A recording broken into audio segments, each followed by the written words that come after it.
y seguramente va a mejorar incluso.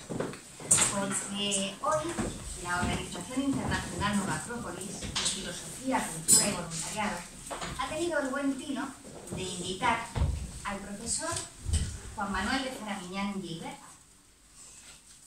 conocido por muchos, desde hace muchos años, y al que tenemos muchísimo cariño. Por eso nos van a perdonar que le vamos a tutear. En el momento en que vivimos, normalmente insistimos en definir a una persona o presentarlo a través de su currículum. Y esto es difícil en este momento porque el currículum que tiene este caballero tiene 106 páginas. Yo no sé si hay alguien más en la Tierra que pueda tener algo así. Por lo tanto, no puedo hacer alusión a todo lo que en su vida profesional hace. Él es catedrático emérito de la Universidad de Jaén, de Derecho Internacional y Derecho de la Unión Europea. Por favor, me corrige si algo lo digo. En cuanto al ámbito universitario, ha tenido todos los cargos posibles. Con eso ya sintetizo todo un párrafo. ¿Hay alguno que nos importe alguno en especial? Es experto y asesor internacional en diferentes estados, Ucrania, sí. Togo y España. En materia de derecho del mar, del espacio ultraterrestre y derechos humanos. Y tiene publicaciones, ¿cuántas? Seguramente innumerables, ¿verdad? En cuanto al ámbito profesional y en su faceta como jurista. Además de su trayectoria profesional, él es un buscador del conocimiento eterno, tal vez desde que era un niño, un crío. Y diría, estoy segura de que este currículum, que no he podido leer por su extensión, nunca lo definiría, aunque leyésemos las 106 páginas. Ya adelantaba en la actividad anterior que tuvimos pública hace una semana, el que Juan Manuel es una persona de lo más especial. Esto lo digo de corazón y con todas las letras, no lo digo porque hoy haya que decirlo. Siempre sorprende. Es un ser humano que espero que hoy podamos conocer mejor, porque merece la pena. Ojalá merezca la pena el viaje que ha tenido que hacer desde Jaén para estar exclusivamente con nosotros. Y bueno, vamos a ir empezando. Sí voy a destacar el que ha escrito otros libros. No es el primer libro. La excusa de tenerlo aquí es la presentación de su último libro. Empecemos por él. Que se llama La memoria de las piedras. Y bueno, como otros libros que ha escrito, que son, él, como decía, tiene inquietudes de lo más extrañas o extraordinarias, ¿no? Como es él. Es un gran amante y compositor de poesía, escritor de poesía. Por eso ha escrito un libro que se llama Et in Arcadia Ego. También ha escrito un libro que se llama Para salir de la caverna, en el que habla se mete en materia filosófica. Uno bastante reciente, que habla sobre la muerte, se llama Y después, sugerente. Y me resulta muy simpático el que, bueno, también dibuja muy bien. Parece que el arte, esa vocación hacia la sensibilidad es algo innato en él, ¿no? Y lo utiliza a veces con mucho humor. Y hace unos dibujos, como buen dibujante que es, ya llamados farabatos. Él es Juan Manuel de Faramiñán y es muy habitual verle dibujar en cualquier situación y siempre está dibujando una escena cómica, ¿no? Con un sentido del humor acerca de lo que estoy viviendo en ese momento. Imagino que es una suerte de memoria que se le queda impregnada. Y bueno, decir que este libro, La memoria de las piedras, es un thriller, su primer thriller. Sí. Primera novela, sí. Novela también. Y es un acúmulo de vivencias, de aventuras que van viviendo los personajes y de reflexiones acerca de aquello que van viviendo. Y ahí es donde él parece que vuelca todo su pensamiento y toda su filosofía. esa que ha estado cultivando tanto a lo largo de la vida. Y quisiéramos empezar ya con preguntas, si te parece bien. ¿Sí? Yo que ante todo quiero agradecer la presentación que me has hecho, realmente una maravilla, muy cariñosa, se nota que es sobrina mía. Y me encanta que tengamos las tres piedras aquí, además, tal como... Sí, está muy bien. Vamos a quitar el vaso, vamos a poner las piedras, que se vea. Todo nacimiento de un libro tiene un porqué. Tiene que ser algo que esa persona, ese escritor, novelo o no, necesita expresar. ¿Por qué este libro y dónde se ha gestado? Bueno, ¿por qué lo escribí? Es porque generalmente cuando tienes vivencias y cuando vas conociendo gente, lugares, al final llega un momento en el que dices, bueno, me hubiera gustado volcarlo, pero ¿volcarlo de qué manera? Era la pregunta que yo me hacía a mí mismo. Como un ensayo sobre el sentido de la vida, ya lo había escrito para salir de la caverna. Para salir de la caverna, al ser un ensayo, es algo que solamente va a interesar a aquellos que están afectados por determinado tipo de ideas o por determinado tipo de necesidades espirituales, vitales, psicológicas, las que fueran. En cambio, en un thriller, como tú muy bien decías, que es una novela en definitiva, se pueden manifestar muchas ideas de una manera sencilla que penetren en el lector también de una forma natural.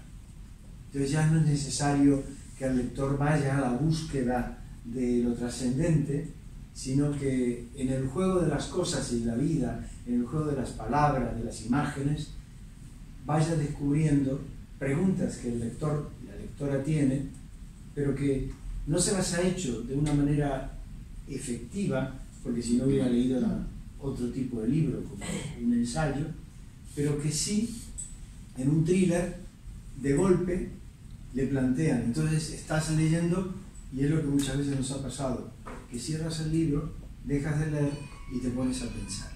Entonces ahí está la clave. Ahí está la clave de una novela, que te obliga a pensar. Y por eso lo escribí. Y luego, porque, como tú decías, lo del currículum es el resultado de que cumplo ahora 74 años, es decir, llevo casi 100 años en este planeta. Entonces, son muchos años, entonces es natural que vayas haciendo cosas y vayas desgranando actitudes vitales o escritos o conferencias, lo que fuere, y todo eso lo he ido acumulando con el internet muy fácil, porque doy una conferencia y la pongo. Quizás es un poco exagerado, un americano o un inglés diría que esto es un currículum impresentable, porque los americanos lo presentan solamente en una página, y bueno, yo soy continental, entonces lo hago a la manera mediterránea, que es mucho más ampulosa, y me sirve también para no olvidar lo que he hecho. Muchas veces yo mismo recurro a mi propio currículum para ver dónde estaba, qué es lo que hice, porque no tengo la memoria que tiene María Dolores, mi mujer. Le pregunto siempre, ¿dónde estaba en tal sitio? Entonces se acuerda. Yo voy al texto y de esa forma. ¿Y dónde lo escribí? Viajo mucho. De hecho, hoy estoy viajando y ahora vuelvo. Me paso la vida o en el coche, o en aviones, o en trenes, autobuses. Y pierdo mucho tiempo. O me di cuenta que perdía muchísimo tiempo. Al principio, cuando era más joven, normalmente pues, los viajes largos me llevaba algún texto y al final no lo terminaba nunca, porque leer en los viajes largos también te cansa. Entonces me di cuenta que si me ponía a escribir, el viaje se me hacía más corto. Y fue como una experiencia. Entonces, con el iPad o con un pequeño ordenador, empecé a escribir esta novela. Y la escribía con un sentido estrictamente viajero, itinerante.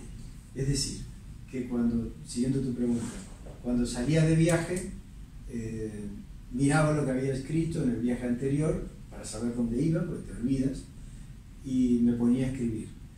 Y luego cuando regresaba del viaje, cerraba el iPad y no volvía a tocarlo para poder hacer lo otro, que es mi vida profesional y la vida glopolitana, también la vida filosófica, que nos lleva otro tipo de tiempos, y si te pones a escribir una novela, pues no cumples con lo que tienes que cumplir con las obligaciones diarias de las instituciones a las que pertenecemos y con las que estamos trabajando y comprometidos. Entonces, pues me olvidaba del texto y volvía a recogerlo. Entonces, ¿qué experiencia me generó escribirlo en viajes? Porque el viaje se me hacía cortísimo. Incluso cuando llegaba el momento de bajarme del avión o de terminar la espera en el aeropuerto, hasta me molestaba. Estaba entusiasmado y dije, ¿ahora qué hago? Pues lo tengo que dejar. Y lo cerraba. Eso, yo soy muy alemán para esas cosas, soy muy estricto. Cumplo mucho mis horarios, soy de agenda, ese tipo de cosas. Eso no quita que también improvise, pero hago como Churchill, improviso exhaustivamente. Eso es lo que decía Winston Churchill. Yo improviso exhaustivamente. Entonces, pues bueno, hago eso. Y bueno, y eso es un poco la respuesta a la pregunta. Auger,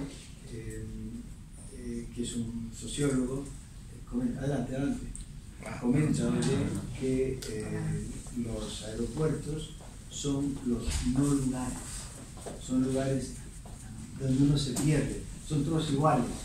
Yo muchas veces pienso, el aeropuerto de Múnich o el aeropuerto de Heathrow, son todos iguales, o el de Madrid, todos te confunden. Entonces Marc Auger, que es un sociólogo muy conocido, Marc Auger, decía que eran los no lugares. Entonces, esos no lugares le he dado espacios. Y eso fue un poco la idea. Bueno, antes de entrar en el libro, y un poco para conocer, cuando leáis el libro, que engancha desde el principio, da la impresión de que alguien nos lleva por lugares, nos hace oír una música, nos describe hasta muebles, comida. Da la sensación de que eres una persona detallista y que hay mucho de ti en la forma de ver y de mirar el mundo en ese libro. Bueno, sí, todo, y lo pasará a todos los que escribís, siempre reflejáis en un texto escenas o elementos vitales de lo que habéis vivido. Obviamente, no son unas memorias, aunque se llaman Memoria de la Tierra, no son unas memorias mías. Pero hay elementos vitales, por supuesto. Entonces, me gusta la pregunta porque todo lo que cuento lo he vivido. Es decir, los sitios que describo, he estado en todos ellos, con una excepción, que me duele mucho no haber estado todavía, que es Samarcanda. Es el único sitio donde no he estado. Pero todos los demás sitios he estado. Los personajes que describo, de una manera u otra, reflejan personas que yo conozco. Y muchos de ellos, vosotros habéis visto, lo que habéis leído, que muchos son parte de nuestra vida cotidiana. Otros no tanto, y otros son mezcla. Y yo también te lo decía hace un rato. Hay algunos personajes que encierran pues, el movimiento de manos de una persona, el rostro de otra, pero es el mismo personaje que yo lo he, como buen dibujante, lo he sintetizado en un conjunto, en un ser humano. Pero hay muchos elementos así. Luego, hablo mucho de gastronomía. Si bien no soy un gran... Soy gourmet, pero no gourmand, como dirían. No como mucho, como podéis ver, no soy un gordo, pero sí me gustan los sabores. Me gustan los sabores. Y trato de contar en esta novela determinados sabores de cosas que he comido, pues yo cuando viajo tomo muchas notas, para no olvidarme sobre todo. Entonces estoy comiendo algo que me gusta, entonces lo noto y luego pues para no olvidar y recordar y sabor o el tipo de vinos o lo que fuera. Entonces lo he reflejado también ahí. Y luego la decoración me encanta. Mi hermano era anticuario y con él hablábamos mucho de muebles y de alfombras. Soy un enamorado de los tapices y de las alfombras. Entonces veréis que justamente esas alfombras las describo, sobre todo las bocaras reales, que son las que más me gustan, que son unas alfombras persas muy interesantes, porque están hechas a mano y tienen unos coloridos burdeos que realmente son estupendos, son estupendos. Y eso en cuanto a la decoración. Y luego la música también, la música es otro elemento que me gusta mucho. Con mi mujer y mi hijo y la mujer de mi hijo estamos siempre oyendo música, pero esto también es algo que viene de la directora de Nueva Acrópolis, que, bueno, en España en un tiempo y ahora directora internacional, de Esther Guzmán, que nos ha, a lo largo de todos estos años, nos ha ido inculcando el amor por la música. En mi caso no es solamente la música clásica, me gusta también el jazz, me gusta el tango, pero me gusta el tango de Piazzolla. Me gusta el tango de Piazzolla porque es más clásico. Eso no quita que también me guste Yamilita Baltar, que también lo reseño, las callecitas de Buenos Aires, tienen ese no sé qué. Y bueno, la música por tanto es importante. También hablo mucho de moda, pero no porque sea un frívolo, sino porque...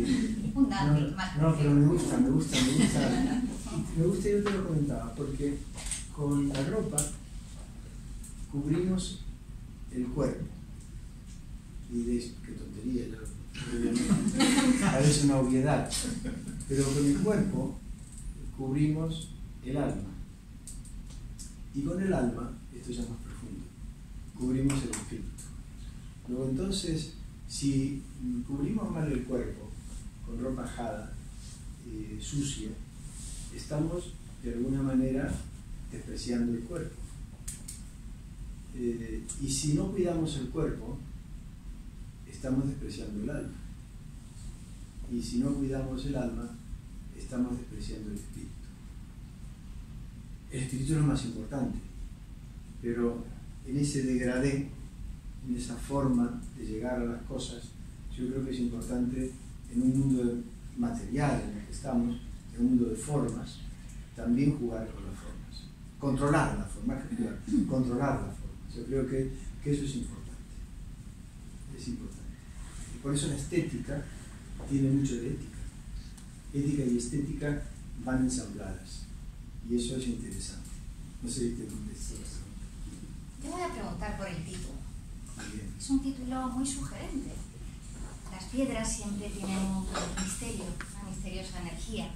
La memoria nos interesa. ¿Cuál es el significado que quieres transmitir al lector con este título? Sí, el primero, y me encanta que lo hayas puesto, las piedras tienen poder inmenso y terrible. Tienen muchísima, guardan muchísima energía. Esto que tengo en mis manos es impresionante. En el pulpí, aquí al lado, hay una geoda gigante.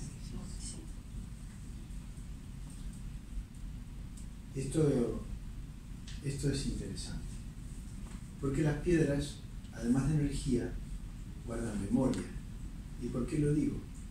No lo digo yo. Heisenberg, que era premio Nobel de Física, Heisenberg estudiaba la energía. Y él dijo, cada vez que estudio la energía, observen que detrás de la energía hay un pensamiento. Interesante.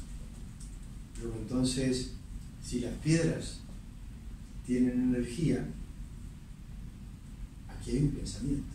Según que no lo digo yo, lo dice un premio Nobel de Física. Y yo le sigo. Aquí hay un pensamiento. Si hay un pensamiento, puede también haber una memoria. Y si yo supiera colocar en esa memoria determinados datos, esa memoria guardaría los datos. Lo mismo que un pendrive, que tenéis colgado cualquier pendrive. o lo mismo que un teléfono móvil, porque el coltán, que es un mineral, el coltán del teléfono móvil, justamente ayuda a la memoria y a la energía para que el teléfono funcione.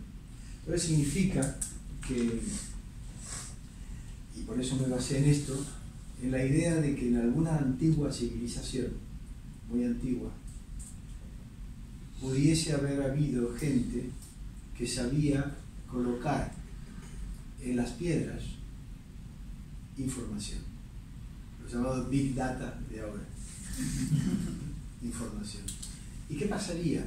Pues dentro de unos milenios, cuando alguien se encuentre con un pendrive, pero no tenga el lector, será como esta piedra sin lector. No sabrá que puede contener algo, pero no sabrá leerlo. De hecho, mis disquetes de los Amstrad que yo utilizaba hace 20 años, 15, no los puedo leer. Tendría que ir a un experto, tendría que hablar con José Burgos para que me resolviera el tema, porque si no, no habría posibilidades. Entonces, lo mismo puede ocurrir. Si esto ya ocurre ahora con un disquete de estos blandos de los Amstrad, de hecho, ya el ordenador que me acabo de comprar no tiene para CD. O sea que ya el CD, los CD que tengo, no sé qué voy a hacer con ellos. Y ahí están. Entonces, eso fue la idea de la memoria de las piedras. Ahí estaba. Toda esa aventura de buscar quién enterraba las piedras, porque el libro es una aventura, pero sobre todo está lleno de reflexiones filosóficas, históricas. Pero a mí me recuerda, en este caso hay un símil, vamos a buscarlo, pero es que encierran las piedras, pero me recuerda cómo ineludiblemente todo buscador de conocimiento en su vida es una aventura y un viaje permanente. Sí. La vida es un viaje. Bueno, ya lo dice Cavafis, lo dicen todos. La vida es un viaje.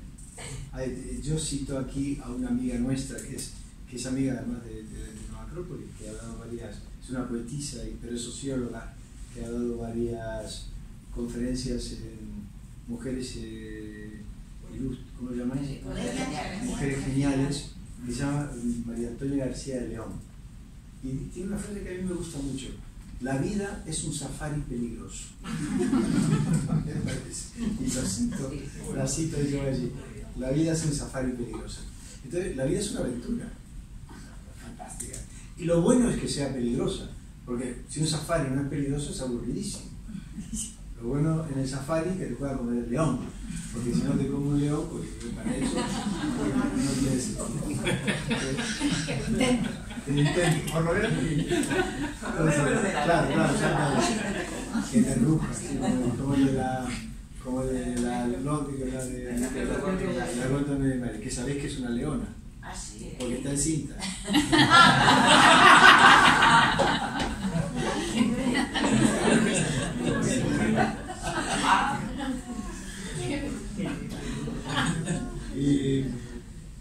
Y entonces sí, esa aventura que vivir tiene una doble faceta, que es un poco el jano. Es vivir hacia afuera y vivir hacia adentro. En la medida en que la intensidad de la vida hacia afuera es más intensa, hay más vida hacia adentro. De lo contrario, los seres aburridos no tienen vida interior. Los seres que arriesgan tienen vida interior. Y eso es interesante, al menos es una experiencia vital mía. En la medida en que arriesgamos y que hay más fuerza en el hecho de vivir, es necesario meterse más adentro. Y te metes más adentro y vas encontrando ese camino, que es un camino que tienes que hacer en solitario, hacia la propia raíz de ti mismo. Que curiosamente, en la medida en que llegas al fondo, te encuentras con los demás. Es un camino solitario al principio, pero cuando entras, están todos. Porque todos los que han hecho ese camino van a llegar justamente hacia el interior. Gracias. Han entrado ladrones en mi casa, por eso. El safari. El safari. El safari. Pero bien que estoy aquí, podría estar temblando y tal, pero es lo que decía aquí en inglés cuando dice su casa es un fin de semana. Milord, su casa se está incendiando y dice, uff, qué problema voy a tener el lunes. Con respecto a este camino de búsqueda, comentas en el libro que no es fácil, que es difícil, y lo comparas con el filo de una navaja. Y yo ahí me paré a pensar, porque eres una de las personas más vitalistas que conozco. Vitalista puedo decir alegre, viva por dentro y por fuera, como manifiesta su currículum y su vida y todo lo que es. Voy a contestar de nuestra llamada aquí a todos. Ayer, para preguntarle a qué hora llegaba de Jaén, me dice, hola, perdóname, que es que estaba ahora en un ciclo, en unas jornadas universitarias sobre los valores, la crisis de los valores en Europa, que lo he promovido yo en la universidad. Y mañana tengo un torneo nacional de debate en la universidad y después cuando me vaya de aquí, de Almería, voy a ir a la final de... En fin, su vida es así.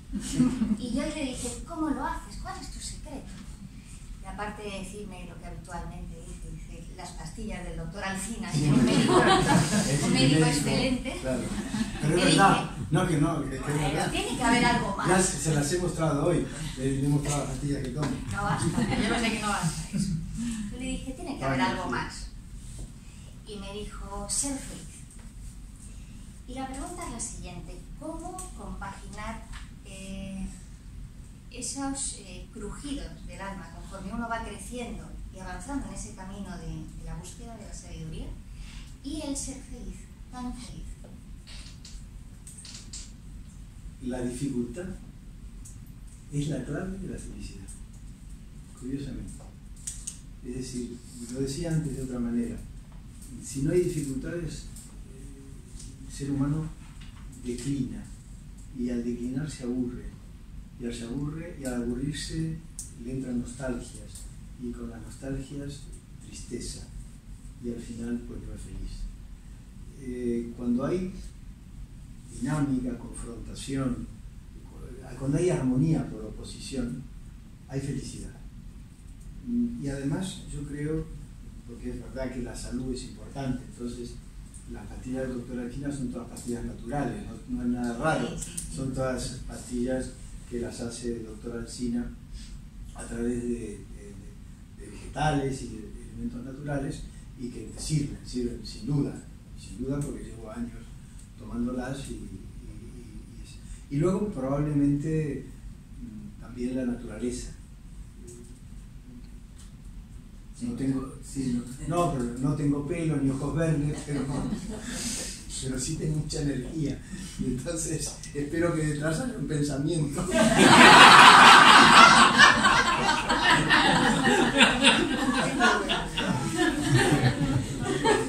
Él dice, me divierte la vida. Sí, me gusta mucho. Vivir me encanta, pero también te lo dije esta tarde, tampoco me preocupa morir, porque me pienso divertir muchísimo del otro lado. Seguro, lo tengo claro. Sí. Quería comentar una cosa al hablar de la muerte, porque una de las experiencias del libro que más me ha llamado la atención, me gustaría un poco que es el pensamiento o cómo enfrenta los personajes más importantes la muerte con una serenidad increíble, porque su protagonista, que es va a un safari con la vida arriesgado. Entonces, ¿cómo enfrentan ellos la muerte sin hacer de ello una tragedia en una novela que además es un thriller? Que eso parece una contradicción, porque detrás de su energía hay un pensamiento. ¿Podría hablar un poquito así? Claro que sí. Bueno, yo hablando con ellas, les comentaba el mito de Samarcanda, ¿recordáis? Que lo pongo que es inexorable. Entonces cuentan que un rey del Oriente tiene un gran servidor al que adora, y este servidor un día se acerca a su despacho, azorado, y le dice: me he encontrado la muerte en el jardín y me ha mirado de una manera muy preocupante, me ha asustado. Y entonces le dice: no te preocupes, huye, coge mi mejor cabalgadura, mi mejor caballo, y huye a Samarcanda, vete a Samarcanda. Y así lo hace el servidor, y ya el rey, molesto, baja al jardín a interpelar a la muerte, y le encuentra la muerte en un rincón, y le llama y le dice: ¿por qué has asustado a mi mejor servidor? Y ella le dice: no, yo no le he asustado, me ha llamado mucho la atención encontrarlo aquí, porque esta noche tengo una cita con él en Samarcanda. Entonces es un poco lo inexorable. Entonces, eso, tarde o temprano, en algún momento, pues llega el momento de la muerte. Entonces, si lo vives con naturalidad, pues incluso vives más. Porque si la gente muere antes de morir por miedo. El miedo mata a la gente. Hay gente que parece que está viva, pero está atenazada por el miedo, ya están muertos. Eso es muy terrible, es una pena. Entonces, encontramos muchos seres humanos. La filosofía nos ayuda mucho a entender y a ser felices, como tú decías. Yo insisto mucho en esa frase de Borges, la repito, estáis aburridos muchos de haberme oído, pero me encanta. Felices los felices, dice Borges. Y es verdad, porque ya que estamos aquí, aprovechemos y seamos felices. Y también yo siempre digo, los que venimos al camino de la filosofía, venimos a ser felices, a buscar la felicidad. Está en Aristóteles, en la Ética Nicómaco. El camino de la virtud es el camino de la felicidad. Hay algo que va unido a eso. En el libro juegas con el tiempo, y a veces el tiempo no camina. Una forma de encarar ese no tener miedo al tiempo. Bueno, juegas con distintas generaciones, ves la vida, enfrentas la vida de distintas maneras. Pues sería... Sí, no figura en el libro, pero tu pregunta me ha traído a colación una frase de Buda que a mí me gustó mucho, y es que Buda concretamente, pues dicen, es parte de las tradiciones, estos orales del budismo exotérico, cuentan que Buda está haciendo sermones en distintas partes, y una meretriz que había en aquel momento, y era muy rica y muy poderosa, porque era otro modelo distinto de vida, se acerca a Buda a saludarle y a ayudarle también, a darle ayuda económica, porque eran todos mendicantes. Y pasa el tiempo, y esta mujer coge la lepra. Y entonces Buda, al cabo del tiempo, en otro de esos sermones y viajes, entra en el leprosario a hablarles a los leprosos, y la ve a ella, y entonces se acerca, y ella le dice, con la belleza que había tenido el tiempo, mira cómo estoy. Y le dice, no pierdas el tiempo, le dice ella, conmigo, que ya me queda poco tiempo. Y él le dice, yo siempre tengo tiempo para los que no tienen tiempo. Porque siempre hay que tener tiempo para ayudar. Entonces, bueno, eso como que me acaba de llegar con mi idea. Pero el tiempo es una ficción. Einstein lo demostró justamente con la relatividad del tiempo. En la medida en que la velocidad se hace más rápida, más veloz, y se acerca a la velocidad de la luz y aún más, el tiempo circula de otra manera. Y entonces lo que aquí pueden ser 10 años, en otro estadio y más lejano pueden ser 10 minutos. Está muy bien planteada en alguna que otra película como Interestelar, está muy bien planteado. Entonces, eso demuestra que el tiempo es relativo, el tiempo es terriblemente relativo. Y muchos videntes lo confirman diciendo que se puede ver el futuro, que si se ve el futuro significa, y lo digo unas palabras que sí pongo en el libro, en boca de uno de los monjes, el futuro ya pasó. Que me parece interesante. El futuro ya pasó. Para darnos un poco la idea de la ciclicidad, del bucle en el que estamos. Estamos sumidos en un bucle. Nuestro bucle es diacrónico, es decir, que esta mano necesita tiempo para llegar a este vaso y este vaso tiempo para llegar a mi boca. En cambio, en tiempo sincrónico, esto es al instante. No hay 1, 2, 3, sino que 2, 3, 1 está en un mismo espacio de tiempo. Entonces, el tiempo es relativo. Sí, y además nos confunde. Y además nos confunde, el tiempo nos confunde. Como el espacio también nos confunde. Por eso, en la vigilia estamos más dormidos que mientras soñamos. Probablemente cuando soñamos estamos menos dormidos que en la vigilia. Y eso es interesante, porque en el mundo de los sueños, en realidad estamos en un plano sincrónico y no diacrónico. Lo que pasa es que no lo visualizamos con gran efectividad, porque no estamos preparados mentalmente para entenderlo, pero es así. Entonces, de alguna manera eso es un juego interesante para ver un poco lo que significa. Es como una enseñanza que todas las noches nos dan para que logremos entender el juego del tiempo y el espacio. Como decía Carmen, se hace en el libro un paralelismo muy interesante generacional. Se relatan a la vez las vivencias de 2 generaciones, diría que 3.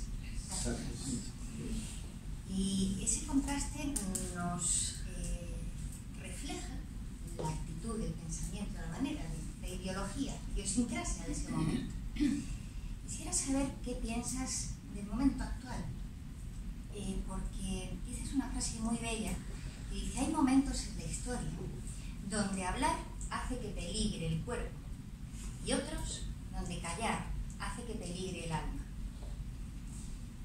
Yo escuchando eso me lleva al pasado, no al momento presente. Tal vez esté equivocado. Es una frase de Erasmo de Rotterdam, no es una frase mía.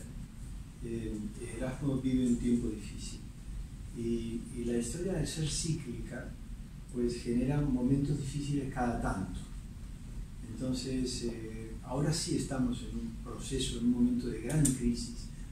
Esta conferencia que yo tenía ayer justamente era sobre la crisis de valores en Europa, en Occidente, pero la crisis de valores en este momento es genérica, es en todo el planeta. Tiene una crisis de valores profunda. Hoy hablamos de crisis económica y no nos damos cuenta que en realidad la crisis económica viene de una crisis de valores anterior, porque al haber corrupción hay crisis económica. Luego entonces, antes de la crisis económica tenemos la crisis de valores. Y ese es el problema en el que nos encontramos. Y estamos en un momento, como dirían los chinos, difícil, luego interesante. Es un momento difícil, sin duda, pero sumamente interesante, porque si no me estaría contradiciendo con lo que yo decía antes. Es decir, son momentos difíciles, bueno, fantástico, vamos a vivirlos y vamos a tratar de resolver los conflictos, los intríngulis que nos plantean estos momentos. Esa es un poco la clave. En esos tiempos difíciles, tal y como lo narran en el libro, aparecen muchos personajes. Uno de Elche. De Elche quiero recoger esa descripción que hace de una persona que sabe asumir el destino de su tiempo, asumiendo su propio destino. Eso lo hemos visto a lo largo de la historia. Sí, bueno, a mí me encanta la figura del Che, habrá otros que no le gusten, lo respeto, a mí sí me gusta.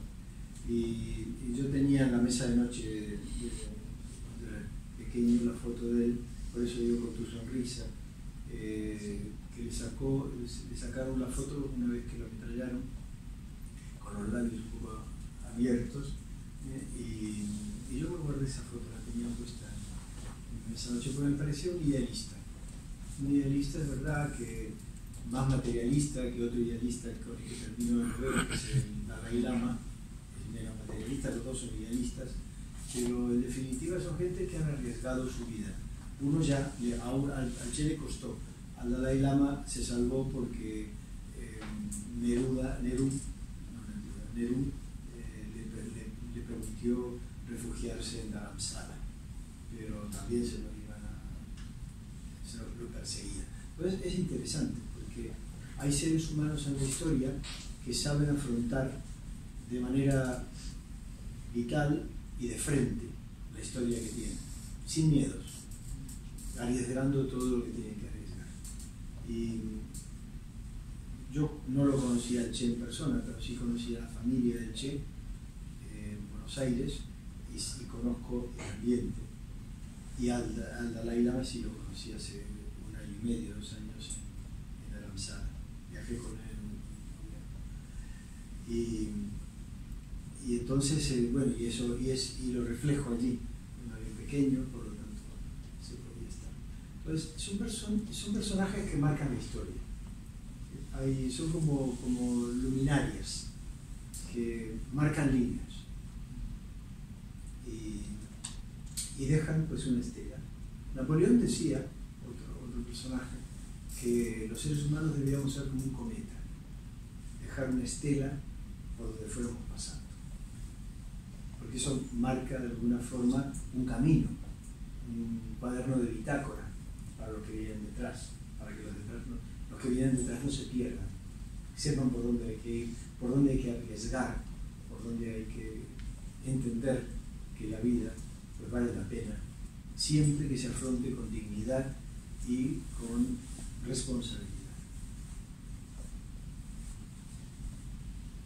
Uno de los detalles más deliciosos del libro es que cada capítulo tiene una pieza musical aconsejada y recomendada, un leitmotiv, le gusta llamar a Juan. De tal manera que cuando estamos leyendo, pones la musiquilla que él está recomendando en el título, y es genial, realmente es algo que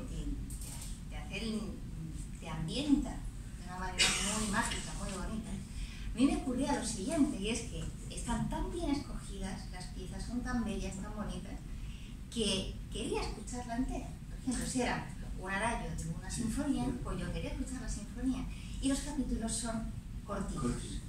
¿Por qué son cortitos? Sé que hay una razón. Para generar, muy buena pregunta, para generar esto que yo decía, cierras y sigues con la música. Si terminas el capítulo, como es corto, y puedes pensar y seguir. La música es, de alguna forma, reflexionar más, porque la idea de una novela, de un libro en general, es generar reflexiones, porque de lo contrario, además de entretenimiento, obviamente, que es importante en cualquier novela, y que enganche es fundamental. Engancha. Y entonces, que tú puedas sacar conclusiones personales. Que cada lector o lectora pues saque sus propias reflexiones sobre lo que yo les cuento o les digo. Entonces la música pues cierras y terminas el adagio o terminas la música, porque además busco en el tema del jazz, como verás, pongo una música que está relacionada con un mundo no violento, pero sí salvaje. ¿Y por qué? Porque en ese momento ha habido alguna... Pues claro, como todo thriller tiene que haber muerte, tiene que haber sangre, tiene que haber acción, aventura, sexo, una tontería que también es importante, ¿no? Pero no tontería.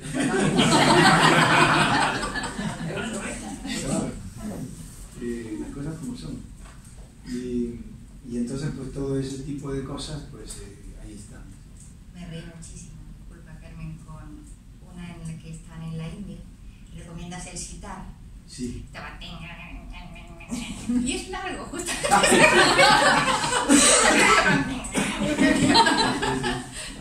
Con la púa, ¿no? Sí, todas esas músicas las he oído y las he en sitio, además in situ. Y sí, no, es que in situ. Tal y como las narra en el Sí, sí, sí, tal. Todo lo que narro, con excepción de Samarcanda, lo he vivido, lo que cuento, lo que he comido, lo he comido. Algunos me han provocado alguna, lo que se llama la venganza de Montezuma.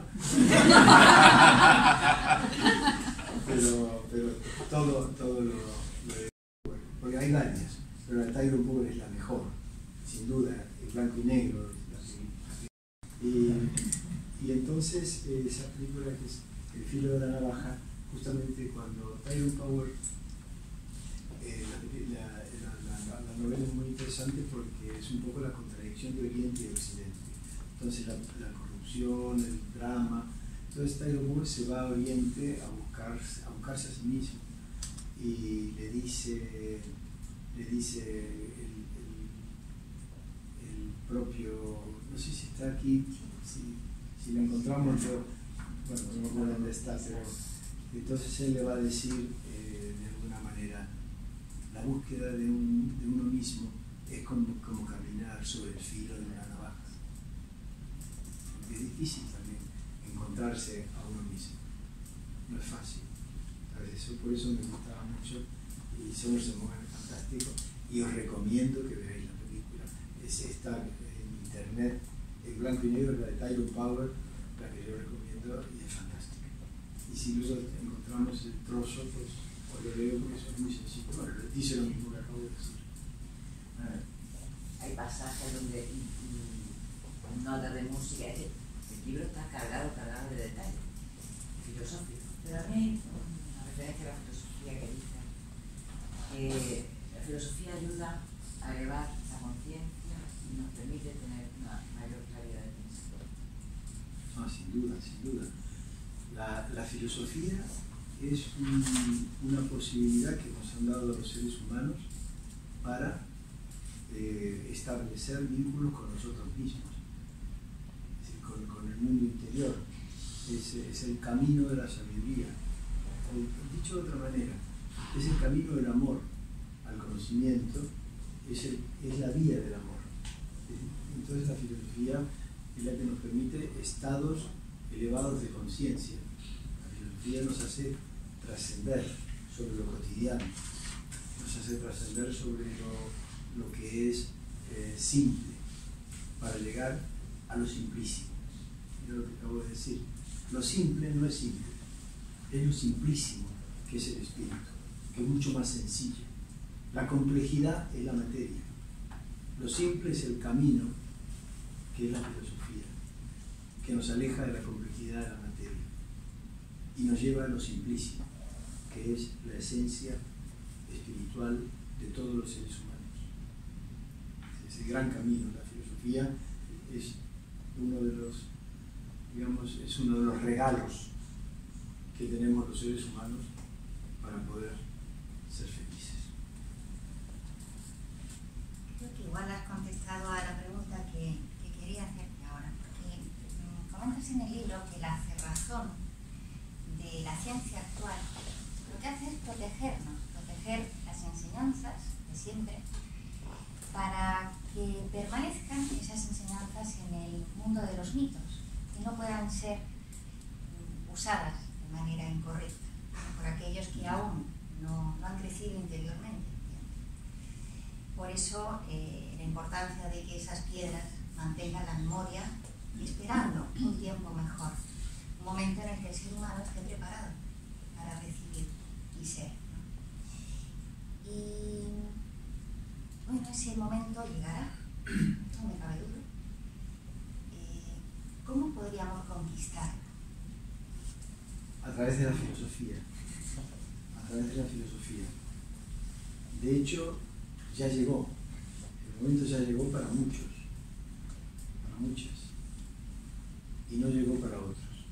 Por eso los personajes terminan encontrando el contenido de las piedras. Lo digo para no hacer el spoiler. Terminan encontrando el contenido de las piedras, pero otros no lo encontrarán jamás. Esto está en Hermann Hesse, en el Viaje a Oriente.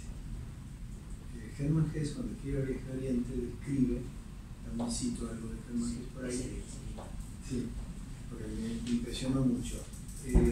Cito mucha literatura, de hecho porque leo mucho, y no tiene mérito, pero en fin. En el Viaje a Oriente, un grupo de seres humanos se organiza para ir a Oriente, para ver las fuentes, el descubrimiento, el conocimiento. Y muchos dicen, no se hizo el Viaje a Oriente, porque se van perdiendo en una zona de los Alpes que se llama el Morbio inferior. En el Morbio, en el Morbio inferior se van perdiendo. Entonces, los que se pierden creen que no llegaron, pero el Viaje a Oriente se hizo, aquellos que siguieron. Entonces ahí está la clave.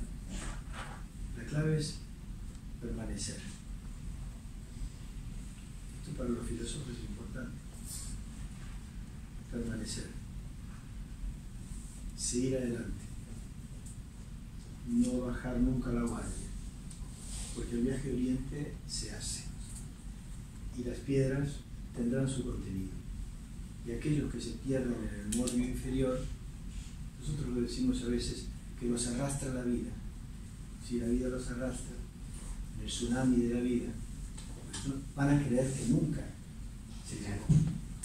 Pero eso también determina el hecho de que hay enseñanzas muy profundas que necesitan que aquellos seres humanos que las posean pues tengan la suficiente moral y ética, que sean, yo voy a decir con una palabra mucho más sencilla, que sean buenos,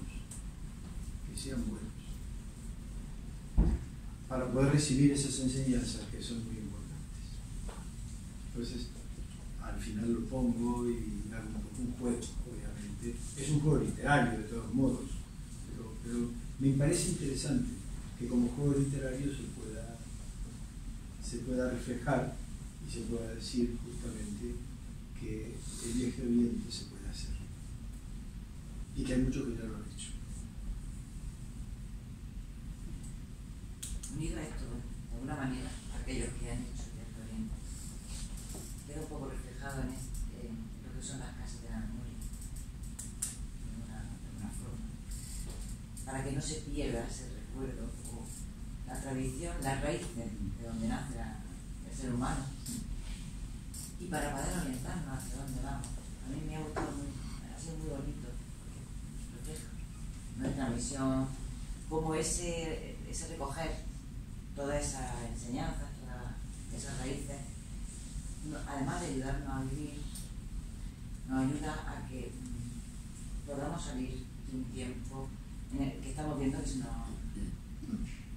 que viene, ¿no? De alguna manera, y de muchos estudiosos hablan de él, que es esa Edad Media.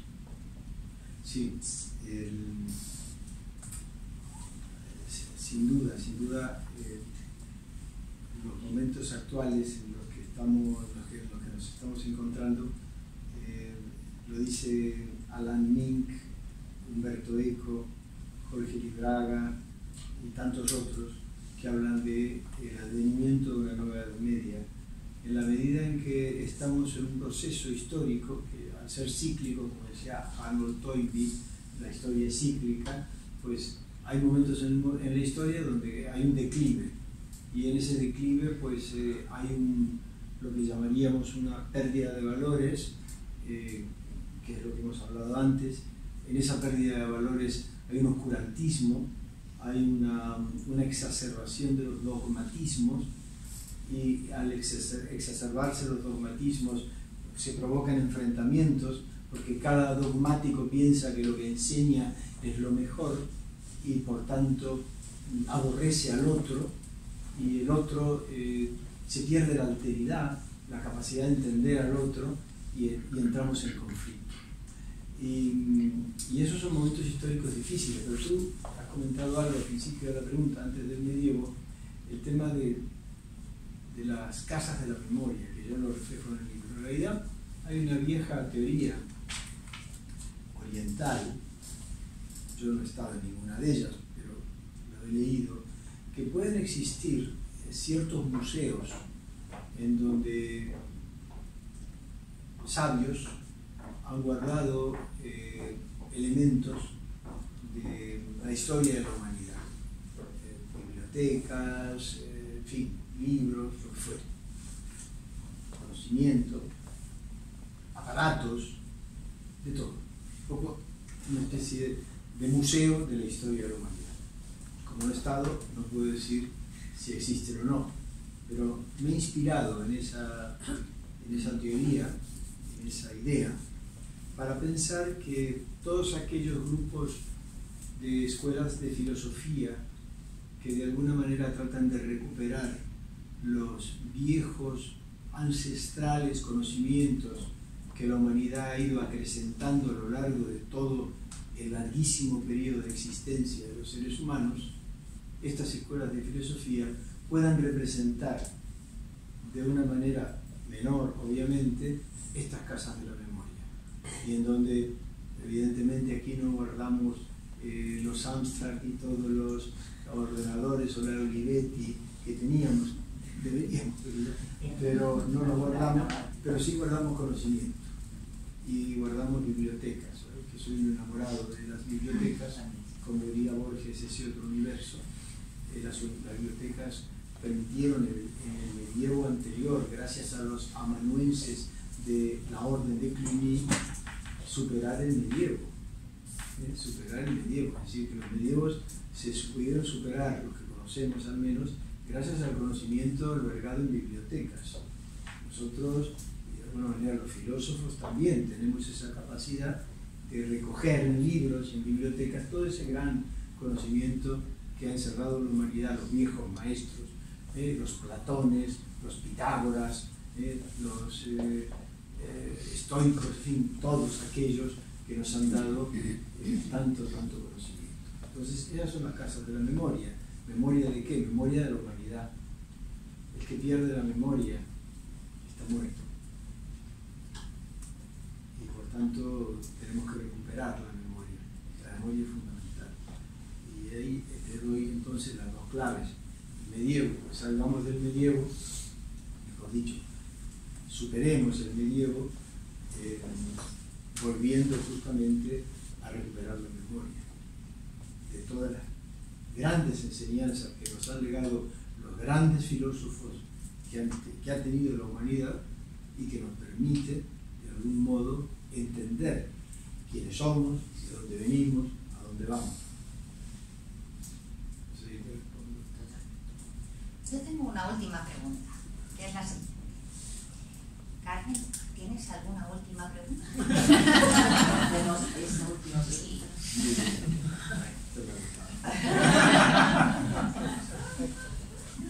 Bueno, hay una... El libro termina con un párrafo, con una cita que dice: el comienzo es la mitad del todo. Y a mí me ha llamado muchísimo la atención. Y quería preguntarle, ¿ese comienzo es la decisión, es compromiso? Es una apotegma atribuida a Pitágoras. A Pitágoras al pobre se le han atribuido muchos apotegmas. No sé si una apotegma, sí. Yo no sé si será verdad o no, pero en todo caso me ha gustado y por eso lo utilizo. Está atribuido a Pitágoras y es un poco la idea de que en el comienzo está la mitad del todo. Y es lo que tú bien dices, en la decisión está la mitad del todo. Si yo decido hacer un largo camino, ya he hecho la mitad del camino. Si yo dudo en hacer ese camino, no he empezado nunca. Entonces la decisión, el compromiso es la mitad del todo. Eso es muy importante en la vida. En la vida es muy importante, porque esa es la fuerza que muchas veces tú me comentabas. ¿Por qué uno tiene fuerza? Porque está decidido por la decisión. Entonces, si hay decisión, hay fuerza. Y si hay fuerza, avanzamos. Y esa es un poco la idea. Se nota que es un hombre comprometido. Lo intento. Yo creo que querréis hablar con él. Sí, sí. ¿No? Vamos a votar. Él quiere hablar con vosotros. Sí, Eso sí. nos lo has dicho. Preguntadme lo que queráis.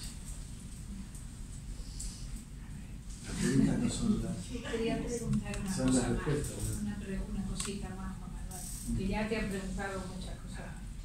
Hay una cosa que pasa un poco desapercibida en la novela, pero que está desde la primera página a la última, o por lo menos yo así me ha parecido, y es que usted ritualiza determinadas cosas. Por ejemplo, cuando se acercan a la casa familiar, hay un rito que está desde el principio al final, y cuando desaparece una persona, la otra continúa. Está ritualizada la forma de relacionarse o de llegar a algún sitio.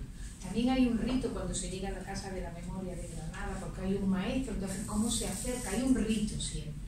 De hecho, en todo momento hay pequeños rituales. En un punto en que los rituales han desaparecido, y digo ritual que suena a veces a religioso, no tiene nada que ver,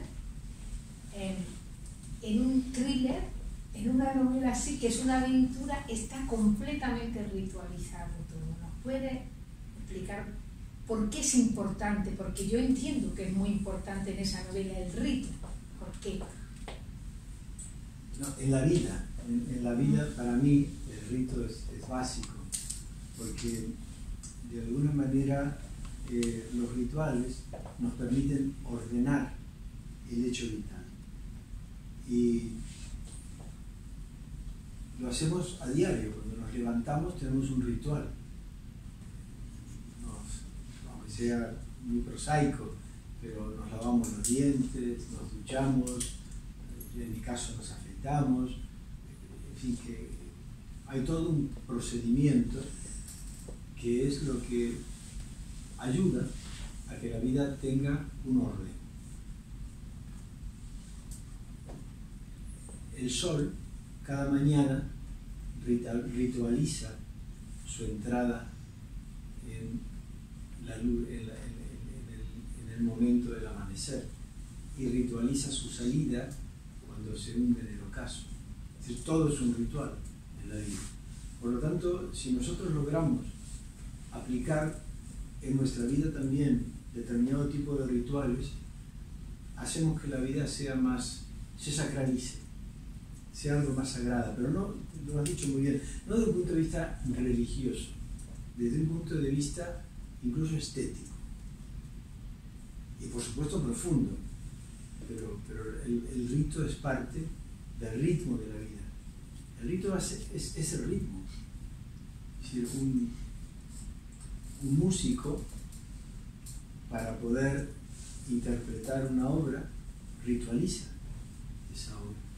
Si no, pues la descompondría. Entonces, hay todo un procedimiento.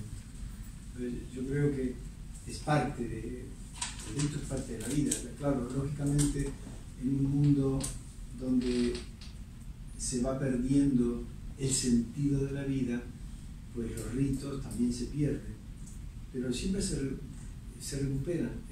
Eso luchó mucho Confucio en su época por mantener los rituales, y le costó mucho.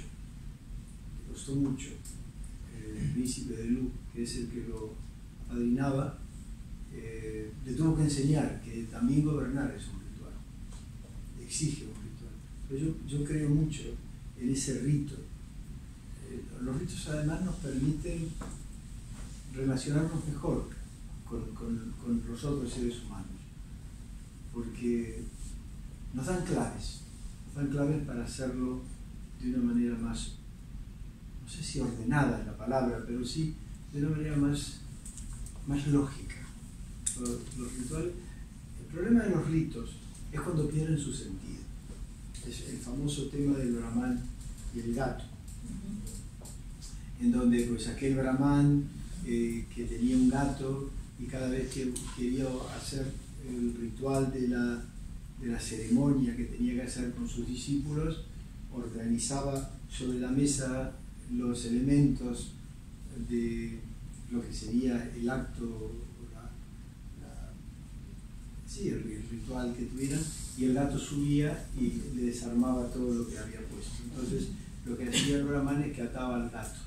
Con el tiempo se fueron perdiendo las claves sobre la mesa, y al final dice la tradición que los brahmanes posteriores lo único que hacían era atar un gato. Es interesante. Más allá de que sea obviamente un símbolo. Pero es interesante porque nos está demostrando cómo cuando se pierde el sentido del ritual, se cae en la hojarasca del ritual. Y ese es el problema actual, que vivimos determinados tipos de rituales sin sentido profundo. El ritual es el vestido de la profundidad de lo que estamos haciendo. Es lo que permite, pues, darle la forma a algo que tiene contenido. Pero si nos quedamos con la forma y sin el contenido, pues entonces estamos en rituales vacíos y que en definitiva, lógicamente, al perder su sentido, también hay gente que se da cuenta de esto y no cree en los rituales. Pero es lógico, es natural, porque los rituales en muchos casos han perdido la parte profunda. Si logramos al ritual darle el contenido profundo, la vida es mucho más rica y sobre todo más ordenada, mucho más ordenada, tiene más sentido. Como sabemos que va a seguir viajando y que tendremos muchos años, una segunda parte. Sí, el editor ya me ha dicho de hacer una trilogía. Entonces, con los mismos personajes.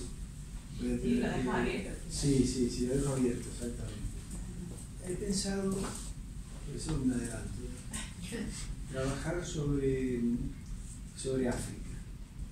Voy a llevar a los personajes a África y a tomar contacto con alguna tribu de estas muy antiguas que tienen memoria de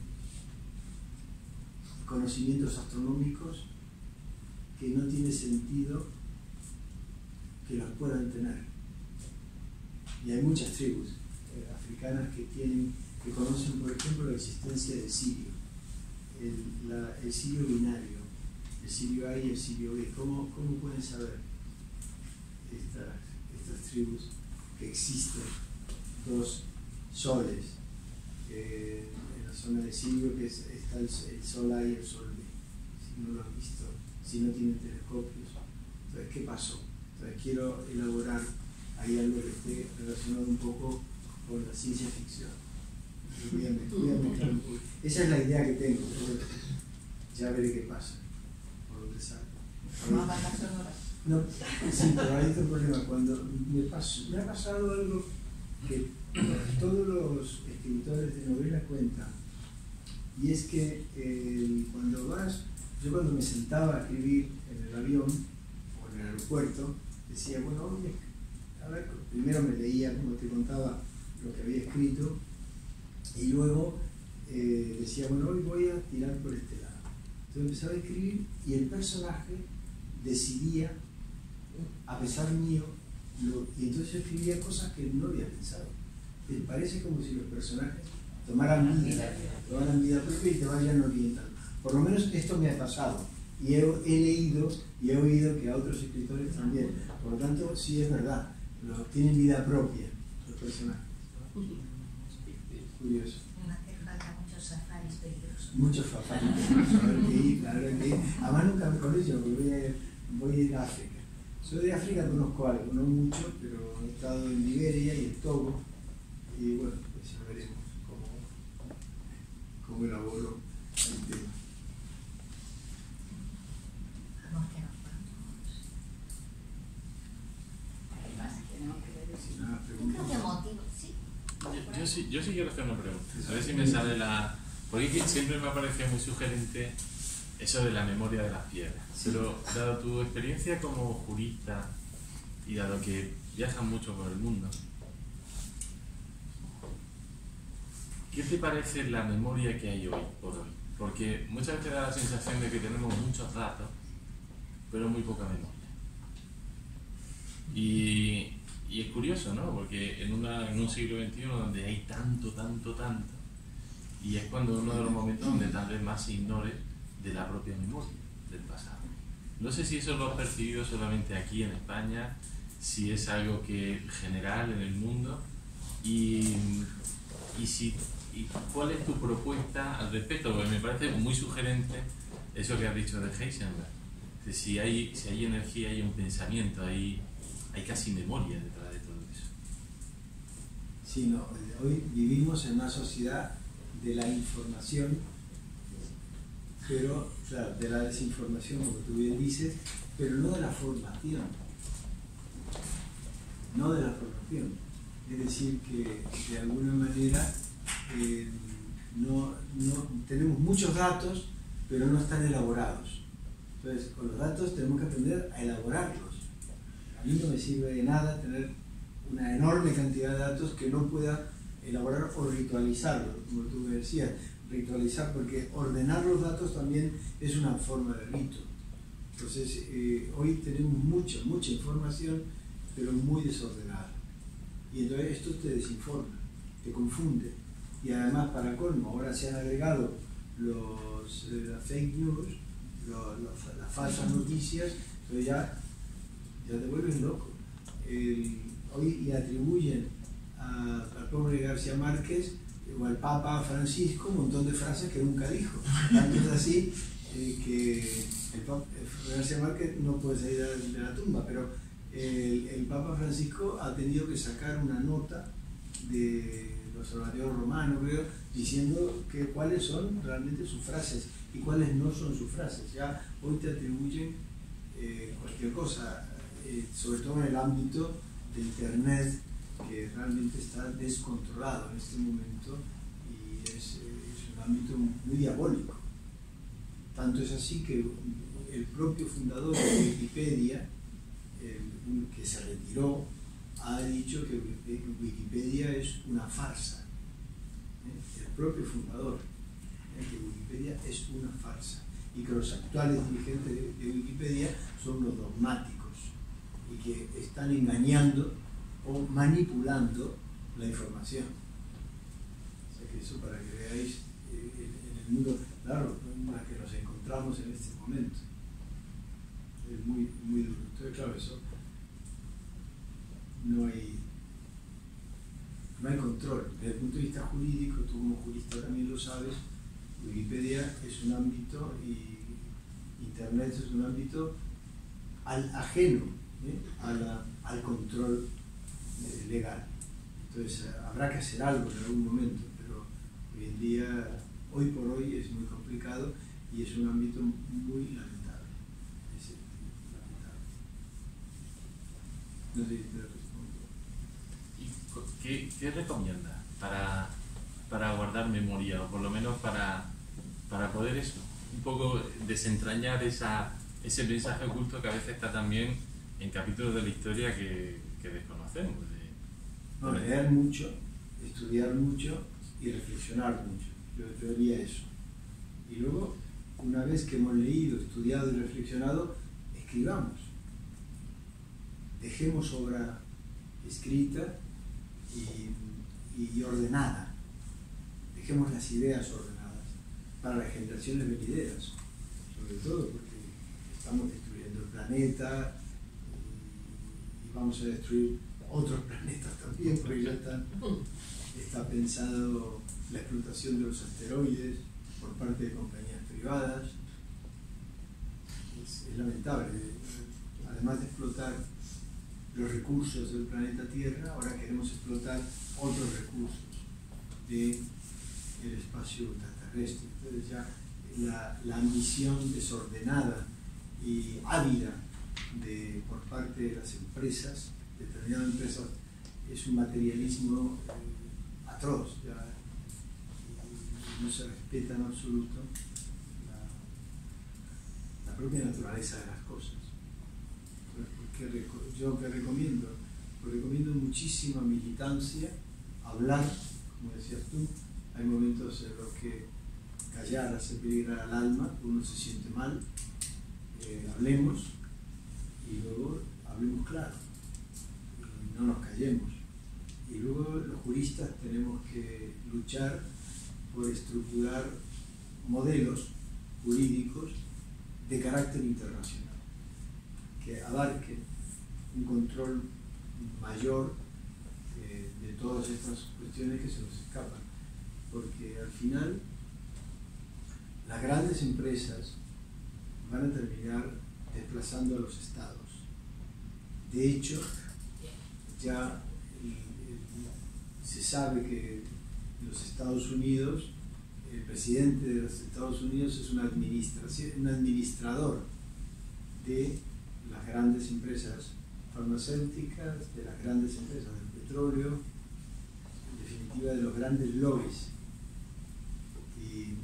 Y de hecho hay una ley que se acaba de publicar hace 5 años en Estados Unidos que se llama Space Act, que permite que las empresas particulares americanas exploten los asteroides a su propio beneficio. Eso está demostrando que el gobierno americano ha sido influido por estas grandes empresas. Concretamente se habla de una específica que es SpaceX. O sea que al final, ¿qué puede ocurrir? Que estas grandes empresas se conviertan en verdaderos estados que controlen y que el Estado se vaya desarmando. Eso es un capitalismo salvaje sumamente peligroso.